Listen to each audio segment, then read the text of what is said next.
Quand les nouvelles s'affolent, Métropole fait le point. Le point tous les matins à 8h, simultanément sur Radio et Télémétropole. Le point est une courtoisie de MSC Trading et la Banque nationale de crédit BNC. Mesdames, Messieurs, bonjour. Merci de nous rejoindre sur Métropole à la rubrique Le Point. Ce matin, l'émission se fera en deux temps, comme d'habitude, mais avec deux groupes d'invités. Dans un premier temps, on reçoit les docteurs Nesli Vaté et Brigitte Hudicourt. Bonjour, docteur. Bonjour, Georges. Bonjour. Et je profite de l'occasion pour saluer les spectateurs et téléspectateurs de Radio et Télémétropole. Merci. Pour animer cette émission ce matin, je ne suis pas seul. À côté de moi, il y a Daphnika Turenne, une jeune fille. Bonjour. Bonjour Georges-Alain, bonjour à vous les invités, bonjour à tous les téléspectateurs, téléspectatrices de la Radio Métropole. Et je vous laisse le soin d'annoncer les autres invités pour la seconde partie de l'émission. Aujourd'hui, nous avons avec nous le docteur Vasté et le docteur Hudicourt qui va nous parler de la chirurgie cardiaque pédiatrique. Et pour la seconde partie de l'émission, c'est Plan International Haïti avec deux autres invités. Oui, à l'occasion de la Journée internationale des droits de filles. La Journée internationale des droits de la fille. Donc c'est pour cette raison que cette demoiselle est avec nous aujourd'hui pour co-animer l'émission. Et tout de suite, la première question, vous faites partie de Rotary Club. Oui. Oui, docteur. Et nous sommes là, comme Daphnika l'a dit, pour parler de la chirurgie cardiaque pédiatrique.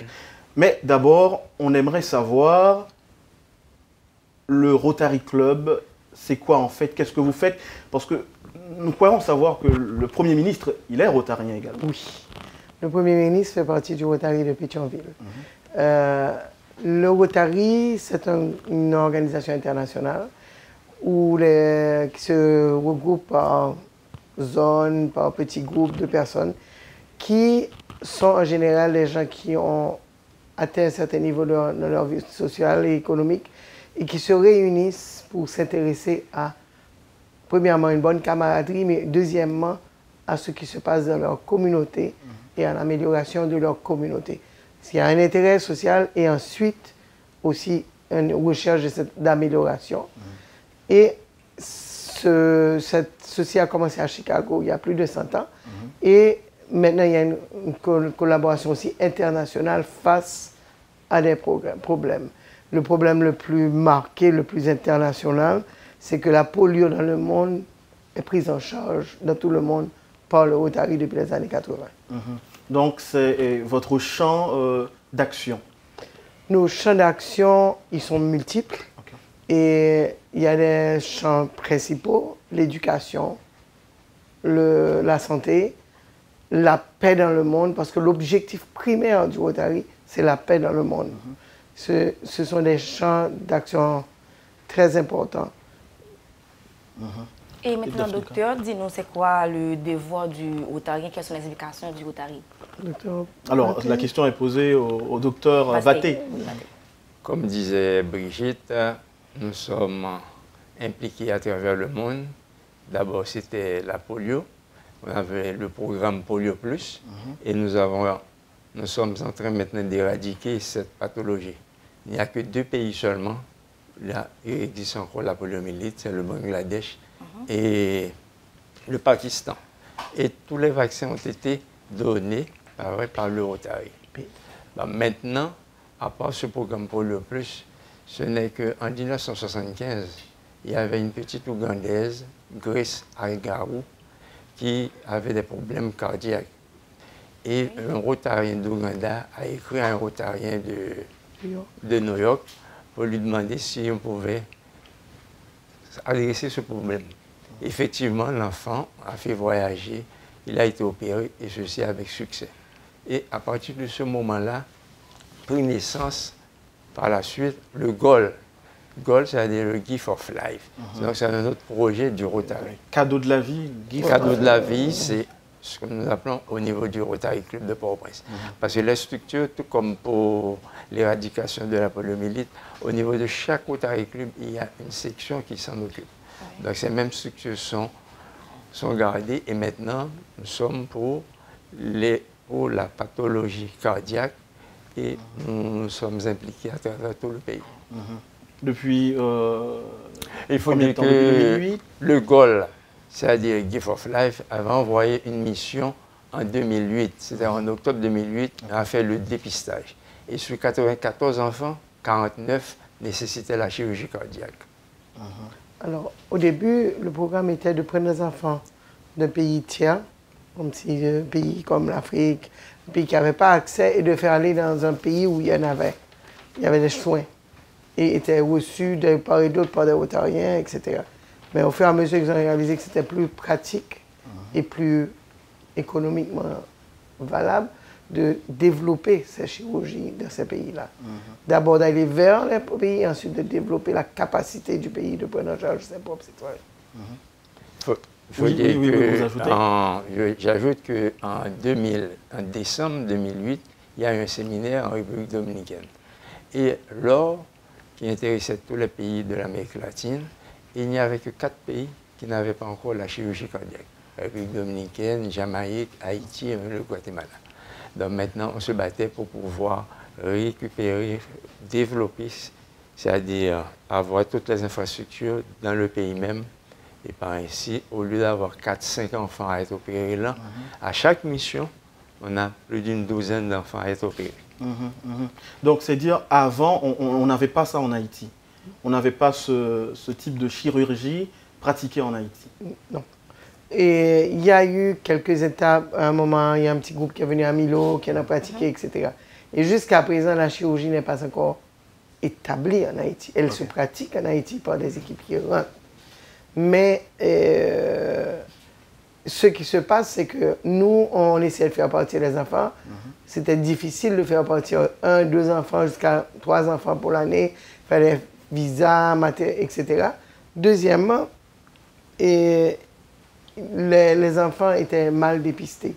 Maintenant, l'établissement du programme, c'est de capaciter le pays à reconnaître premièrement la maladie, capaciter le pays à trouver les techniciens pour pouvoir le faire, pour arriver jusqu'au stade de la capacitation à opérer ses propres citoyens. Pour le moment, on est au stade de dépister, soigner, tout ça, mais pas encore, on n'a pas encore nos propres chirurgiens. Mais chaque 3 à 4 mois, il y a une équipe qui rentre et qui vient de différents pays. Il y a un groupe là, maintenant le chirurgien est italien, et qui vient, qui travaille localement avec l'hôpital Saint-Damien, où le programme se passe, et on opère les enfants. Et au lieu d'avoir 3 à 4 enfants, en fin d'année, finalement, on a 36, 37, 38 enfants qui ont été opérés pour l'année. Et quelles sont déjà les étapes franchies depuis presque 10 ans par le Rotary Dr Udico? Au docteur Vaté, c'est lui qui sait mieux. Il se connaît mieux que moi. Je suis président du club, mais il se connaît mieux que moi. Mais comme disait Brigitte, maintenant nous sommes arrivés à un stade où nous pouvons opérer les enfants ici. Sauf que le programme n'est pas... est encore restreint. Non, ce n'est pas que restreint, c'est-à-dire que ce que nous voulons, c'est-à-dire comme... Il faut dire que j'ai mentionné qu'il y avait le séminaire, la République dominicaine, etc. Et bien, tous ces pays actuellement, ils ont leur chirurgie cardiaque. Il n'y a que Haïti seulement qui n'a pas cette chirurgie cardiaque. Et le Rotary est disposé à donner tout le matériel et à s'impliquer dans la formation. Sauf que nous, d'après les procédés du Rotary, nous ne construisons pas. Ça doit être une affaire étatique. Il est vrai maintenant, nous sommes basés maintenant à Saint-Damien, c'est un hôpital pédiatrique qui est reconnu et pour la Caraïbe qui est un hôpital d'excellence. Donc maintenant, nous avons des résidents qui sont en formation, mais comme vous le savez, ça prend du temps. Alors, il faut être chirurgien d'abord et ensuite passer par un curriculum qui peut durer jusqu'à 7 ans pour la chirurgie cardiaque. Donc, ce que nous avons fait un grand pas, autrefois il s'agissait, ils venaient et s'en allaient. Maintenant, les enfants, nous les envoyons. Maintenant, ils sont opérés sur place et maintenant, c'est pour la formation. Et il y a également ce qu'on appelle la cardiologie pour les adultes. Il y a l'échographie qui s'adresse à la cardiologie pédiatrique. Actuellement, nous avons donné une bourse. Il y a eu le docteur Noisette, Alexandra Noisette, qui a été à la Martinique, maintenant qui fait la cardiologie pédiatrique. Elle doit voyager le 2 novembre en France pour compléter le programme. Combien d'enfants vous recevez par jour? Bon, il faut dire que nous avons un réseau, il y a le Cardiac Alliance, nous avons plusieurs partenaires. Nous avons un réseau et nous avons plus d'une liste de 500 enfants. Est-ce que la maladie cardiaque est très fréquente en Haïti? C'est ce que vous dites, il y a la liste actuelle à 500 enfants en attente. Maintenant, pour le moment, à chaque équipe qui rentre, on opère 12 à 13 enfants. Ça prend à peu près 2 cas par jour. Tout ceci gratuitement? Oui. Bon, il paie un petit peu, mais comparé à ce que ça coûte. D'ailleurs, l'opérer ces 12 à 13 enfants, c'est le coût d'un cas à l'étranger. C'est le prix d'un cas à l'étranger. Mais il y a le suivi, il y a tout ça. Et ils vont... mais on a quand même des enfants qui partent. Parce que par rapport au Rotary, pour le moment, nous, on ne finance plus les enfants qui partent. Mais il y avait déjà des petites équipes à droite et à gauche. Qui partent à l'étranger? Oui, il y avait des petites équipes à droite et à gauche qui faisaient partie aussi des enfants. Ce qu'on a maintenant, c'est qu'on a un réseau avec toutes ces équipes-là. Et on a le suivi de tous ces enfants et une liste permanente. Donc, il y a toujours des enfants qui partent, mais pas nécessairement financés par le Rotary ou subventionnés par le Rotary, mais nous faisons partie de ce même réseau, avec l'Alliance cardiaque. Oui, Daphnika, tu as une Et question? pour l'activité actuelle en cours?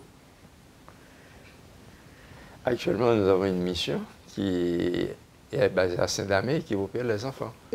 De lundi à aujourd'hui, on a opéré 2 enfants par jour de dimanche. Les 2 premiers cas plus graves ont été opérés dimanche. Donc, ça veut dire que là, il nous reste 2 ou 3 enfants aujourd'hui, les cas moins graves. Et ça va finir la semaine en cours actuellement. Maintenant, ce qui est intéressant, c'est que nous, les Rotariens, on est aussi impliqués dans le suivi de l'enfant avant, le suivi de l'enfant après, le contact avec le patient, parce que beaucoup de ces enfants, c'est pas seulement que les enfants sont malades, c'est que les familles sont drainées par ces enfants malades. C'est un problème économique pour toute la famille. La maladie de l'enfant elle-même est un problème économique pour toute la famille. Et l'enfant arrive souvent pour être opéré en anémie. On comprend que Rotary, c'est une organisation apolitique. Vous avez de nombreux partenaires étrangers, mais est-ce que quand même vous travaillez avec le gouvernement haïtien? Parce que vous ne l'avez pas mentionné quand même. On a eu même des séances de rencontres avec le ministère. Okay. Parce que comme je vous disais, que le Rotary ne construit pas. Donc ça doit être étatique. Mais pour le matériel, donc le Rotary s'en charge. Et vous avez souhaité faire une illustration, docteur? Ah oui, bon, j'ai voulu montrer comment un travail d'équipe et puis la beauté de ça, parce que cette image, je dis que les images parfois disent tout. Une image vaut 1000 mots, dit-on? Oui, une image vaut 1000 mots. Alors, je ne sais pas si on peut voir ça. Ça va, comme ça?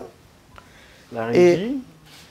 Maintenant, le monsieur qui semble être le grand-père de l'enfant n'est rien d'autre qu'un Rotarien qui avait été apporté de l'eau, etc. pour l'équipe. Et On ne le voit pas encore. Ouais. Ok, ok. donc le monsieur qui semble là tellement heureux être comme le grand-père de cet enfant qui vient d'être opéré n'est rien d'autre qu'un autre Rotarien frère qui, la mère est à côté et un des volontaires étrangers de l'autre côté. Mais avec ce petit enfant qui marche, pour moi, c'est comme un grand-père heureux et pourtant cet enfant n'a rien à voir avec lui au point de vue familial.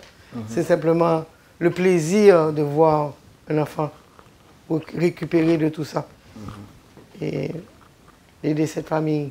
Donc ça, c'est de la fraternité oui, c'est le simple fraternité rotarienne. C'est-à-dire le rotarien, c'est ça. Et ça se passe sans discrimination, sans catégorisation? Non, nous ne savons rien des enfants. N'importe quel enfant malade, amené à vous, nous ne savons rien des reçoit enfants. des soins, tout ça. Parfois, c'est tel cas qu'on va opérer, mais ce n'est pas ça l'important. L'important, c'est... Alors après, parfois, on va près du lit du parent, on demande vous êtes d'où, vous allez où, et parfois, on offre même une nutrition post-opératoire à la famille, des choses comme ça. Et nous essayons d'aider dans ce sens-là. OK? Dans le transport, etc. et dans la nutrition des enfants. Et Daphnika a une question pour vous. Une question pour le pour Dr Vaté. Est-ce qu'il n'est pas nécessaire d'élargir le support local? Le support local. Le support local. C'est-à-dire, la présidente devait en parler. Vous savez que pour ce programme-là, nous faisons des fundraising. Et au niveau même, ce qu'on appelle foire aux plantes 2 fois l'an, nous faisons ces façons pour avoir de l'argent pour sponsoriser le programme. Et donc, il faut dire que c'est pas seulement, on parle de Port-au-Prince, mais il faut dire que c'était au mois de mars 2008, lors de l'Assemblée des clubs d'Haïti. Donc, il y a près de 17 clubs en Haïti, Rotary. Donc, on avait déjà présenté ce programme. Donc, c'est-à-dire que tout Rotarien, avec quel que soit l'âge se trouve, au niveau de ces clubs, peuvent recevoir ces enfants et on fait le nécessaire. La même question de Daphnika, je la pose au docteur Udicourt.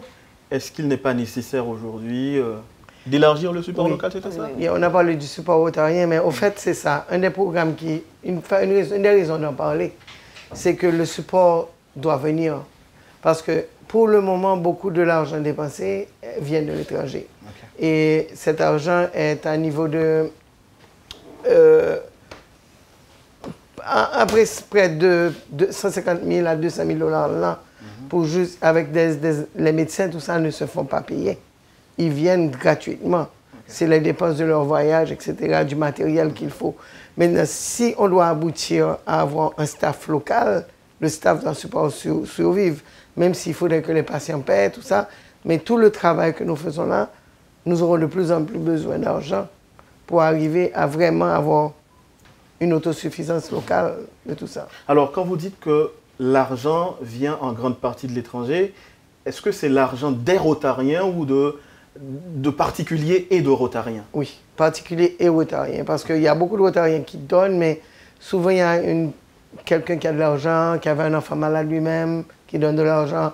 L'argent vient d'un peu partout et est mis ensemble pour payer un programme orienté. Oui, donc docteur, si vous avez un dernier mot, dans quel sens irait ce mot-là? Dans quel sens que nous aimerions que, effectivement, que ce programme, qu'on dit, atterrisse, c'est-à-dire que nous formons nos propres chirurgiens. Ainsi, ce ne sera pas nécessaire de chaque 2 mois, chaque 3 mois. Parce que comme vous le voyez, nous avons plus en réseau, nous avons plus de 500 enfants. C'est-à-dire qu'il y a pas mal qui en souffrent, pas mal qui n'arrivent pas à attendre le moment pour bénéficier de cette chirurgie. Donc maintenant, nous mettons l'emphase sur la formation de nos propres nationaux. Alors moi, je veux même lancer un appel à ces enfants qui ont été opérés, à leur famille. Ceux qui ont été opérés, maintenant, avant cette semaine, on avait déjà 144 enfants qui ont été opérés ici, en Haïti, dans ce programme. Et donc, je pense que ceux qui ont bénéficié, s'ils ont une vie meilleure, ils doivent se rappeler qu'il y en a d'autres derrière. Bail piti pa chiche, comme on dit en créole, même s'ils donnent 100 $, c'est déjà des médicaments en plus. Donc je voulais lancer, ce n'est pas seulement à la famille des enfants, aux enfants eux-mêmes qui ont bénéficié de ce programme. Et quand ils deviendront quelqu'un dans la vie, ils doivent penser aux autres et à notre programme. Voilà. Merci, docteur. On l'a dit à la première partie de l'émission. On avait comme invité le docteur Nesli Vaté et le docteur Brigitte Udicourt qui nous ont parlé du Rotary, de la chirurgie cardiaque pédiatrique.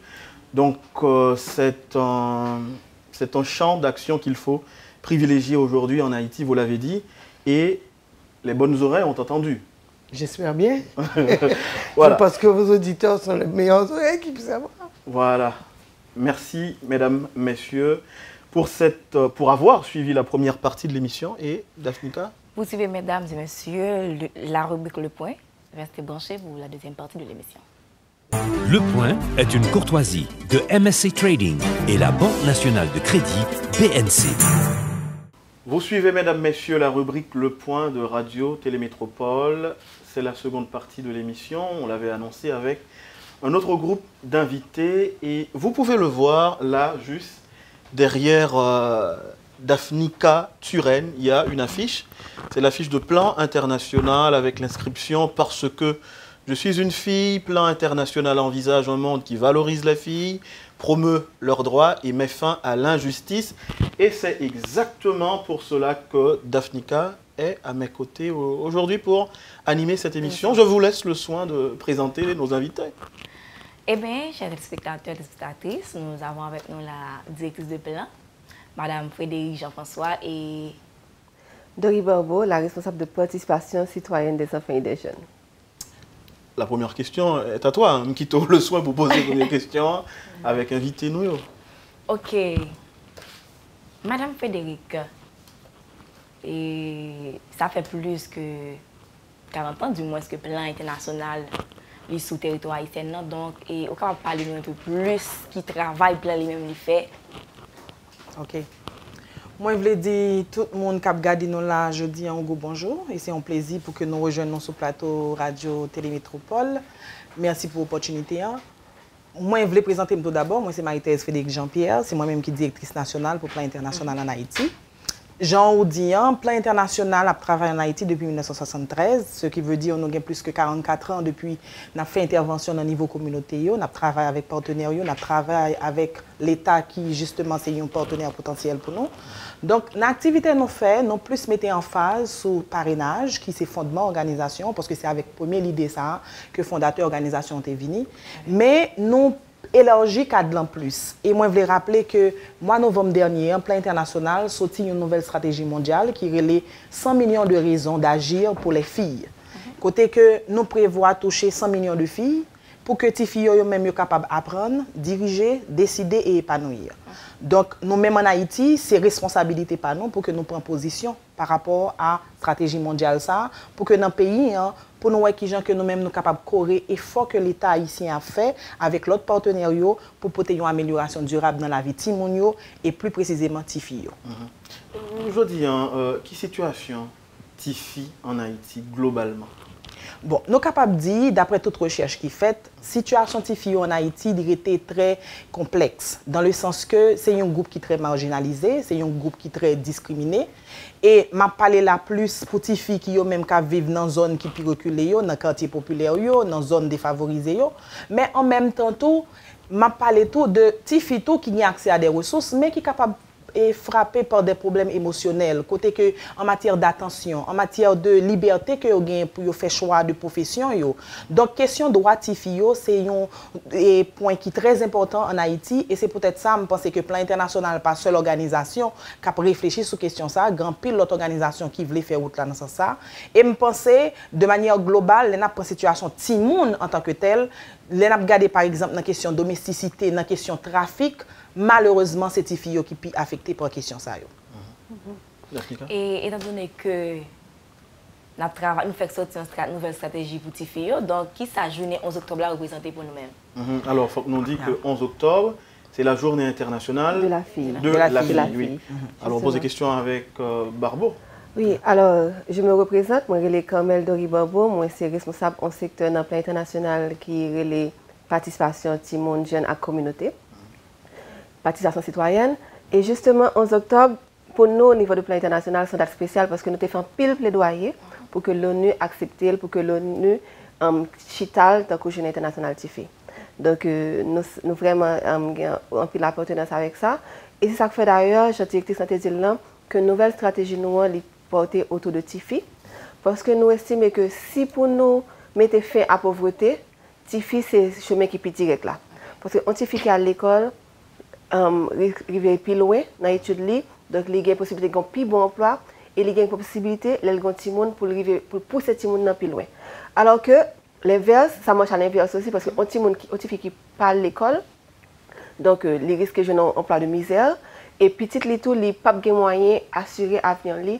Donc c'est vraiment un cycle de pauvreté continue.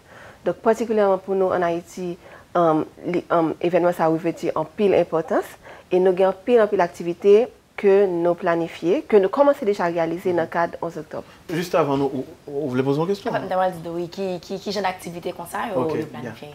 Bon, nous avons pile d'activité que nous commençons et nous sommes capables de dire déjà, nous faisons des émissions avec des mondes qui ont réfléchi sur question genre en Haïti. Nous faisons émission tout côté que nous avons des filles eux-mêmes, des filles mères, des filles qui sont dans l'université, des filles qui vivent des situations difficiles dans la communauté. Nous avons créé espace pour que eux-mêmes soient capables de dire sur cette situation. Parce que c'était une opportunité pour que eux-mêmes fassent plaidoyer, pour que fassent revendication de droit. Et nous espérons vraiment qu'avec journée ça, que l'État haïtien lui-même il pourra pencher sur ça. Et moi, je voulais rappeler que nous, en partenariat avec le ministère des Conditions féminines et aux droits des femmes, c'est une façon pour que nous soyons capables d'espérer que l'État haïtien lui-même, à travers la structure étatique, il prend en compte la situation de filles. Donc, jeudi, qui c'est vendredi 6 octobre, nous avons un salon des garçons. Bien entendu, c'est vrai, c'est toujours drôle pour nous parler de Journée internationale de la fille et puis nous dire que nous allons faire un salon des garçons. Mais c'est une façon pour nous dire que nous sommes conscients que la société a besoin de filles et garçons pour l'avancer. Donc, pour que nous soyons capables de créer l'équilibre, ça, ce n'est pas seulement à réfléchir sur le problème que les filles ont confronté, mais c'est important tout pour que les garçons eux-mêmes, les garçons eux-mêmes soient conscients de problème ça et qui impactent le problème ça pour le gagner sur eux tout. Parce que là, on a parlé de violence. Violence dans le pays, c'est à la fois filles concernées, c'est à la fois garçons concernés. Donc, d'après ça, chiffre rapporté, c'est sûr que il y a un pile garçons qui sont impliqués dans la question cycle de la violence. Mais c'est important pour que nous-mêmes, nous voyons comment nous sommes capables d'engager les garçons, les messieurs, pour que nous-mêmes comprennent et pour que nous-mêmes soient capables de rentrer dans la bataille là, pour que la société, ça que nous espérions, l'a fait et surface à partir de participation, que ce soit petits filles, petits garçons, femmes avec garçons. On se dit là que nous travaillons en partenariat avec le ministère de la Condition féminine. Mais on tentait par l'idée de Mando, est-ce que dans le cadre de travail nous avec l'État, nous remarquons que l'État haïtien a une vraie politique publique en faveur des filles particulièrement? Bon, justement, je suis capable de dire que ça, c'est une grande préoccupation que nous avons justement. Parce que nous connaissons que surtout le ministère des Conditions féminines qui définit un plan national pour que vous penchiez sur la question genre, question droit femmes. Mais malheureusement, nos documents, dans toute politique qu'a fait dans le pays, il n'y a pas un espace vraiment qui est réservé à les filles. Donc, nous pensons que déjà, c'est plaidoyer ça n'a fait. Que en matière de ressources qui sont disponibles, que en matière de décision qu'on prend, que ce soit dans la question budget, qui a rapport avec éducation, santé, tout ça, mais que l'État lui-même investit beaucoup plus, ça va permettre que les filles et les garçons arrivent à accès à ressources et que les droits sont capables de jouer librement. Donc, je pense que c'est une très belle question que vous posez et je pense que vraiment, je dis, Journée internationale de la fille, c'est une opportunité, c'est un moment de réflexion pour la société civile, pour la population, pour tout le monde fait. Et comme ça, nous sommes capables de faire plus de revendications de droits auprès de l'État lui-même qui se garant droit tout le monde dans le pays. Alors, nous-mêmes, dans le plan international, oui. Nous-mêmes, dans le plan international, nous avons les groupes monde que nous pas dans la société. Nous avons les invisibles. Et justement, nous pensons que Tifi fait partie des invisibles. C'est ça qui fait thème année ça, c'est Tifi qui a pouvoir.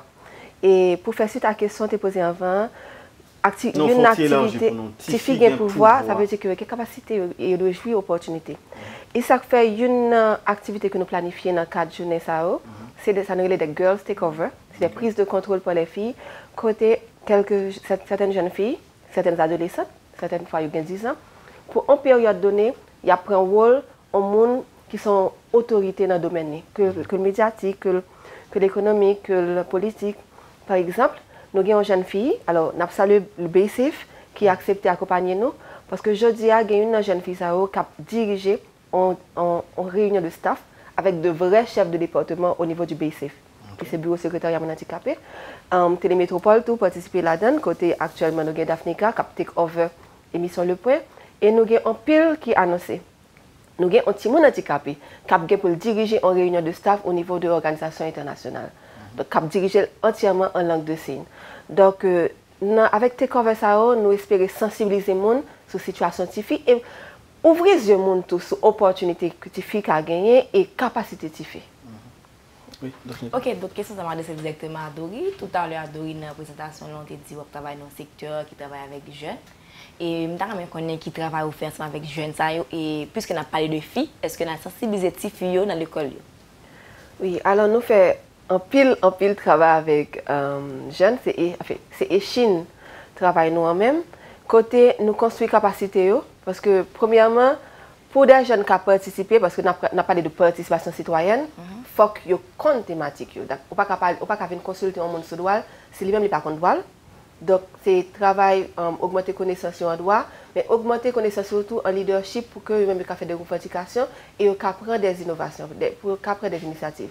Donc actuellement, basé sur ce travail, nous avons des jeunes qui travaillent au niveau de la communauté, qui font des projets en environnement, qui font des projets dans l'éducation. Nous-mêmes, nous avons des groupes de qui mettent ensemble, qui ouvrent une école communautaire. Donc, nous avons des jeunes qui sont à l'aise pour rencontrer n'importe quel leader pour parler de situation communautaire, parce qu'ils connaissent la situation communautaire. Ce n'est pas comme s'il y avait le monter. C'est vraiment des gens qui travaillent avec différentes couches sociales au niveau de la communauté. Et au niveau de Wanamet, nous particulièrement avons un groupe, CEJMO, qui fait des projets qui visent les gens en situation de rue. Donc, il ne pas juste faire des projets qui bénéficient à eux-mêmes, il fait des projets qui bénéficient à d'autres groupes qui sont plus vulnérables encore.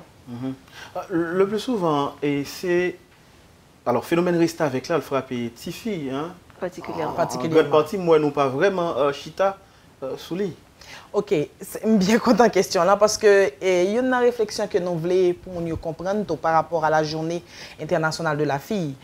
C'est pas une journée qui visait seulement les filles qui sont dans une situation difficile, seulement les filles qui vivent dans un quartier défavorisé. J'aime dire au commencement, quel que soit les filles, parce que rappelez-nous que groupe ça, de par sexe, ils sont discriminés. Donc ça qui arrive effectivement que malheureusement, en Haïti, nous avons pile de filles qui trouvent dans une situation de domesticité. Journée aujourd'hui, on a passé dans la rue, nous voyons que nous commençons à gagner un pile de filles qui sont dans la rue. Ça, c'est l'autre phénomène que nous observons. Mais tout, il faut nous regarder tout. Il y a des filles qui vivent dans la famille, mais malheureusement, il y a un pile de droits que qui bafouent. Donc, nous voulons mettre cadre là très large pour que nous parlions de journée internationale de la fille. Tout groupe, ça, c'est de petites filles à parler, toutes petites filles là-dedans. Donc, d'une façon ou d'une autre, mobilisation à faire, plaidoyer à faire, c'est qu'il faut que les filles eux-mêmes, ils arrivent à une place, et ils sont capables de rêver que je ne dis que ils sont capables finir l'école, ils apprennent une profession que ils ont choisi, ils sont capables de décider sur la sexualité, c'est-à-dire qu'ils sont capables de négocier la sexualité, c'est-à-dire qu'ils ont une responsabilité sur leur propre corps, qu'ils sont capables de décider de rentrer en relation avec un monde si ils veulent, sans que ce n'est pas une situation côté que c'est forcé ou forcé. Donc c'est tout le travail ça que nous avons fait, que nous-mêmes, notre plan international est mobilisé pour que l'ONU ait décrété journée ça comme journée internationale de la fille.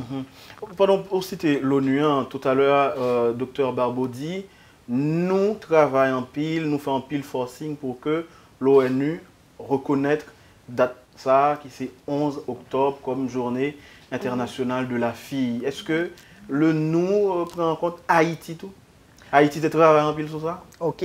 Moi, bien content question là une fois de plus parce que ça permet que le public qui a regardé nous ait plus d'informations sur comment que le plan international fait travail ça. En tant qu'organisation internationale qui a travaillé dans plus que 50 pays à travers le monde, le plan international campé situation Tifio et l'y présenter au niveau de l'ONU. Bien sûr, nous ne pouvons pas ignorer toute participation de l'autre organisation, mais nous voulons rappeler que étant d'orienté porté bien sûr par le plan international au niveau de l'ONU. Donc, journée ça vient décréter pour Tifio. Donc, ce qui veut dire Tifio river et mettez devant scène pour que tout le monde soit capable de réfléchir sur question, sur situation Timonio. Donc, c'est dans ce sens qui fait que l'ENAP dit non, c'est que situation, c'est pas pour une situation que tu prends seulement, par exemple, ça qu'a développé en Afrique, mais plan international de pas présence li en dans zone côté nous vivons en Haïti, surtout dans la région Amérique et Caraïbes, nous avons presque 12 pays côté que nous fait intervention. Donc, c'est toute information ça, c'est toute donnée ça que plan international t'a ramassé pour te capoter doléance li auprès de l'ONU. Alors, je vous laisse la dernière question, Daphnika. Est-ce que vous pouvez expliquer nous, journée 11 octobre, ça, comment ça va le passer? Oui, qui ça prévoit qui ça gagne? Ok. Moi, je voulais profiter de l'opportunité ça pour nous rappeler que j'aime dire que 11 octobre, c'est vrai que le plan international fait mobilisation pour nous gagner journée ça auprès de l'ONU, mais ce n'est pas pour nous seulement lié. Et c'est dans le même sens ça tout, moi je voulais rappeler tout que 11 octobre 2012, parce que là nous allons célébrer 5e journée. C'est en 2012 que la journée a décrété, mais le plan international ouvre porte là. C'est-à-dire, il invite tout partenaire pour venir commémorer date ça, pour venir réfléchir sur la situation de Timonio. Donc, pour ça, en Haïti, nous-mêmes particulièrement, nous, en partenariat avec différentes institutions, que ce soit institutions des Nations Unies, tout, par exemple, nous avons ONU Femmes, nous avons FINUAP, qui ont des activités qu'a faites que Plan International a pas avec eux tout. Et nous avons gagné tout, un atelier que FINUAP lui-même a dirigé dans 11 octobre même. Mais Plan International lui-même a fait un gala dans Assoy, dans Best Western. Côté nous avons gagné des autorités. Parce que ce n'est pas le moment pour que les filles eux-mêmes, yo portent doléances, pour que yo disent ça, yo pensent de situation dans le pays.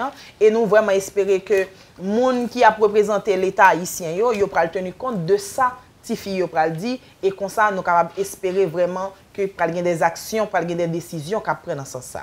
Donc, 11 octobre, j'aime vous rappeler tout, Plan International, nous avons un bureau national au niveau de Delma 75, mais nous avons 3 bureaux de terrain. Il y en a quoi des bouquets, il y en a Jacmel, il y en a Fort Liberté. Donc, jour ça, et même en prélude, nous avons un ensemble d'activités. Par exemple, dans quoi des bouquets, nous avons un génie scolaire qui a lancé jour ça. Dans le niveau sud-est, nous avons un match football, côté que c'est des filles même qui peuvent jouer, sans compter l'autre activité qui peuvent gagner, tant que Girls Takeover qui peuvent le faire dans différents bureaux, que ce soit avec la mairie de Jacmel qui a collaboré ensemble avec nous depuis toujours. Donc c'est un ensemble d'activités comme ça que nous avons gagné pour que nous marquions date ça. Et nous espérons vraiment que ce n'est pas une journée seulement la pied, mais c'est pas une façon pour que nous rassembler partenaires et que l'année prochaine nous sommes capables de réunir ensemble pour nous faire un bilan. Pour nous dire, bon, tout le monde nous mobilisé autour de la situation de Tifio. Comment l'année prochaine, qui ça nous en termes d'avancée, comment l'État haïtien lui-même, lui, Kembe et promesse lui fait par rapport à garantie droit Timounio et particulièrement Tifio dans la situation difficile. Mesdames, merci. Merci, c'est un plaisir. C'est nous pour dire nous merci parce que nous avons une bonne opportunité ça pour nous partager avec le public là, ça que nous-mêmes nous pensons qui est important pour que tout le monde sente que est concerné par la situation des filles en Haïti. En tant que jeune fille qui a take over, c'est ça le terme. Qui prend contrôle. Qui prend contrôle. Eh bien, je vais laisser le soin à Daphnika de mettre un terme à l'émission. Capable? La take over. Allez-y, allez-y. Ben oui, merci mesdames, merci à toute l'équipe technique là, merci à vous-même Georges Allen qui t'a accompagné. Et mesdames et messieurs, vous avez suivi la rubrique Le Point. Restez branchés pour la programmation. Quand les nouvelles s'affolent, Métropole fait le point. Le point tous les matins à 8h, simultanément sur Radio et Télémétropole. Le point est une courtoisie de MSC Trading et la Banque nationale de crédit BNC.